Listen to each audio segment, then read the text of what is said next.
영국의 BBC가 올해의 여성 100인을 선정했습니다. 2020년 세계에서 가장 영향력 있는 여성 100인을 발표한 것인데 코로나19 팬데믹에도 우리 세계에 놀라운 변화를 안겨준 사람들입니다. 중동 최초로 화성 프로젝트를 성공적으로 이끌고 있는 UAE 첨단 기술부 장관이자 UAE 우주국 의장을 맡고 있는 사라 알 아미리를 비롯해서 홍콩 민주화운동가 아그네스 차우, 베이징에서 새로 만들어진 보안법에 의해 체포된 운동가 중 한 명, 15세 때부터 정치에 적극적이었던 그녀는 그녀의 지지자들 사이에서 가족과 국가를 위해 중국과 맞서 싸운 전설적인 여자 주인공 뮬란이라고 불리고 있습니다. 자, 그리고 놀랍게도 한국의 정은경 본부장도 BBC가 선정한 100인에 포함됐습니다. BBC는 정은경 본부장은 바이러스 사냥꾼이다. 현재 한국질병관리본부의 수장으로 투명하고 신속하게 매일 브리핑에서 한국 국민들에게 코로나 상황을 알려주었다 보도했고, 정은경 본부장은 수상 소감으로 나는 전염병에 대처하는데 헌신해온 모든 의료 종사자들의 진심으로 감사한다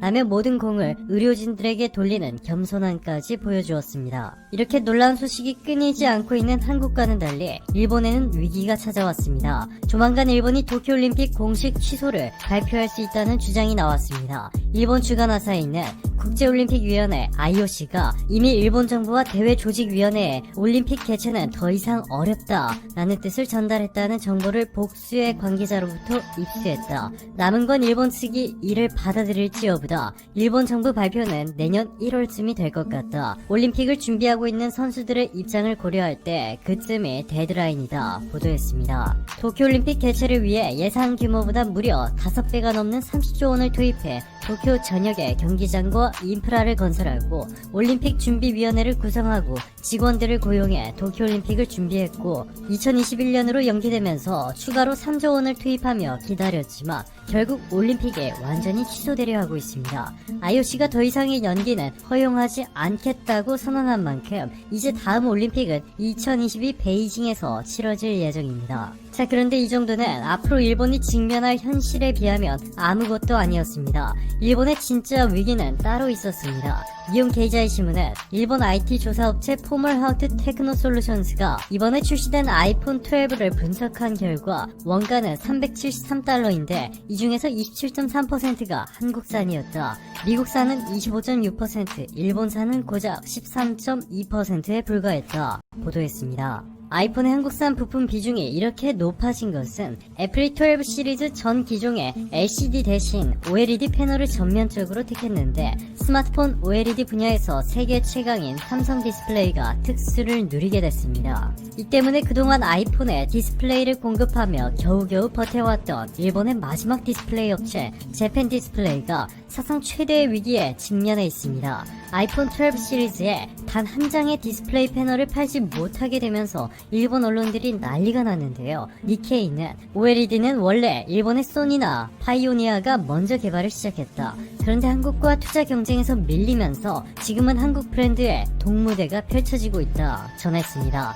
애플은 한국산 부품에 너무 의존하지 않기 위해 지난 수년 동안 어떻게 해서든 일본의 재팬 디스플레이를 살리려고 안간 힘을 써왔습니다. 2조 원 가까이 쏟아부어 재팬 디스플레이가 한국의 삼성 디스플레이처럼 성장하기를 바래왔지만 이제는 기술력이 한참 뒤떨어진 재팬 디스플레이 제품을 썼다가는 애플이 위기를 맞이할 수 있는 상황이 돼버렸습니다. 이뿐만이 아닙니다. 한국 제품을 사용하기를 극도로 꺼려했던 일본. 이러한 일본 국민들의 성향 때문에 전 세계 어디에서도 눈 씻고 보려야 구경조차 할 수 없는 소니 스마트폰, 샤프 스마트폰, 후지츠 스마트폰이 일본에서는 세계 1위인 삼성의 스마트폰보다 더 잘 팔렸는데 이제는 압도적인 브랜드 가치, 기술력, 디자인 격차가 나면서 일본인들조차 한국의 핸드폰에 열광하기 시작했습니다. 일본 멀티미디어 리서치 연구소가 발표한 자료에 따르면 최근 6개월 동안 일본에서 팔린 스마트폰 브랜드 순위에서 삼성이 3위를 차지했고 2위를 기록한 소니도 순식간에 따라잡을 기세를 보여주고 있습니다.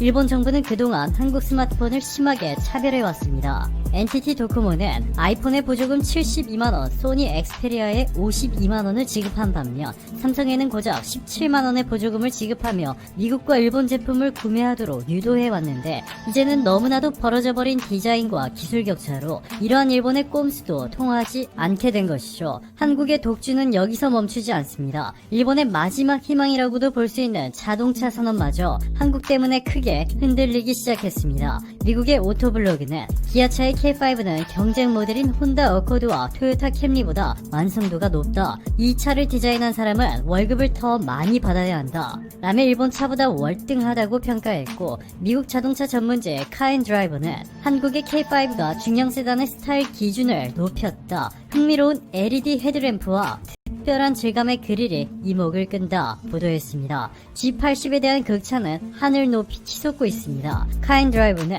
럭셔리 4도어를 위한 극적인 디자인을 보여주었다. 대담한 외부 스타일링을 통해 높은 시장 점유율을 보일 것이다 전했고, 전문가들은 메르세데스 벤츠와 BMW 등 독일 프리미엄 브랜드와 비교해도 손색이 없다 라고까지 극찬하고 있습니다. 여기에 제네시스의 SUV GB80이 미국에 상륙하면서 게임은 종료됐습니다. 더 이상 레서스가 경쟁에서 밀린 것은 물론이고 감히 제네시스의 비교 대상이 되지도 못할 것이라는 의견도 나오기 시작했습니다.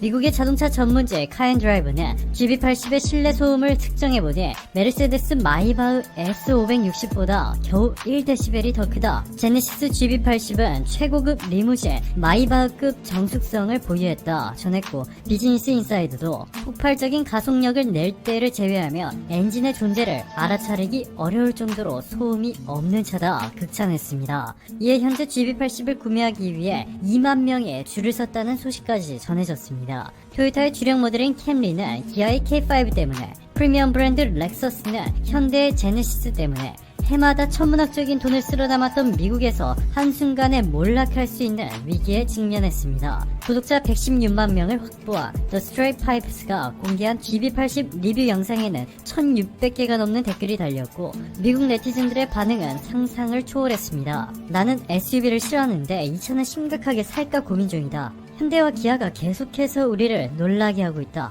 진지하게 나는 제네시스를 꼭 살 것이다. 1990년대와 2000년대 초반에 혼다가 우리를 놀라게 했던 것처럼 지금까지 이러한 자동차 회사를 본 적이 없다. 현대, 기아, 제네시스가 해냈다. 제네시스 디자인은 BMW 인테리어 디자인을 평범하게 보이도록 만들어버렸다 등의 반응을 보였습니다. 이것이 끝이 아닙니다. 파나소닉이 독점으로 배터리를 공급하던 세계 전기차 1위 업체 테슬라는 모델 Y의 배터리를 파나소닉이 아닌 한국의 LG화학으로부터 독점 공급받기로 공식 발표해 일본에 엄청난 충격을 주었습니다. 배터리 업계에 따르면 미국 테슬라가 내년 초부터 중국 상하이에 있는 기가팩토리에서 생산할 예정인 모델 Y에 들어갈 배터리 전량을 LG화학이 수주했습니다. 일본의 파나소닉과 중국의 CATL이 휩쓸었던 세계 배터리 시장.